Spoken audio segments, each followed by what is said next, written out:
Good morning everyone. আমি প্রতিদিনের মতো আজকে ছোট্ট একটা ব্লগ নিয়ে আপনাদের সাথে চলে এসেছি। আর আজকে আমি সারাদিনে কী করব তার ছোটো ছোটো ক্লিপ আপনাদের সাথে শেয়ার করব।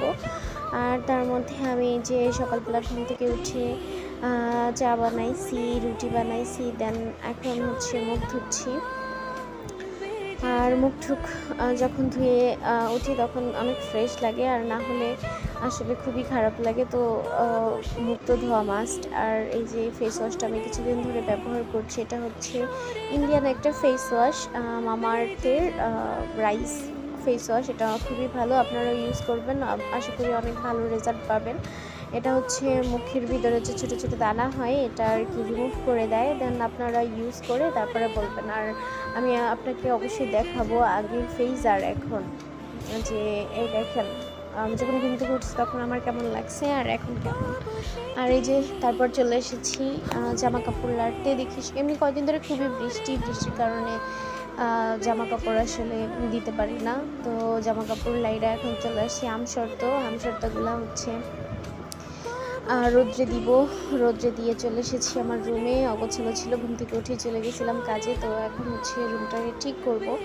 আর এই যে কোলবালিশটা কীভাবে যেন ছিঁড়ে গেছে জানি না। এটার পরে এই যে অনেক ময়লা পড়ে গেছে বিছানা থেকে, মনে হচ্ছে যে কোনো গরু ঘুমাইছে এরকম লাগতেছে। এবার আমরা আসলে খেয়াল করি নাই, পরে অবশ্য আমি এটাকে ঠিক করে নিয়েছি, বের করে তারপরে সেলাই করে দিয়েছি। এখন আর ঠিক হয়ে গেছে অবশ্য, আর তলা পড়বে না।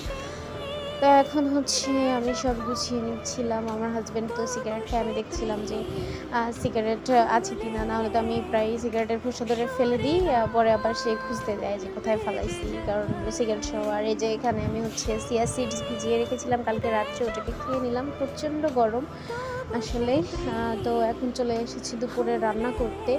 আর আজকে রান্না কী করবো এখনও ভেবে পাচ্ছিলাম না। তো আগে চিন্তা করলাম যে ভাতটা দিয়ে চড়াইয়া তারপরে হচ্ছে বাকি যা আছে এগুলো করে নিব। তো ভাতটা চড়িয়ে দেওয়ার পরে এখন হচ্ছে আমি মাংস ভিজিয়ে নিয়েছিলাম। আর আমার দেবর মাংস খুবই পছন্দ করে।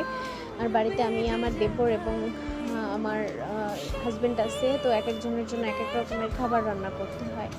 তো এদিকে আমি মাংসটা হচ্ছে চড়াই দিছি। তো প্রথমে হচ্ছে তেজপাতা আর গরম মশলা আমি তেলের উপরে দিয়ে দিলাম। তো এটাকে হালকা একটু ব্রাউন করে তারপরে হচ্ছে এটার ভিতরে পেঁয়াজ দিয়ে দিব।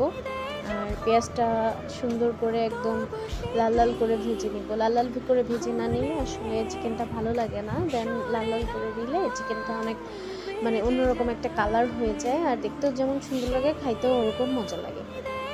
তো এই যে এখন অনেকটা ব্রাউন কালার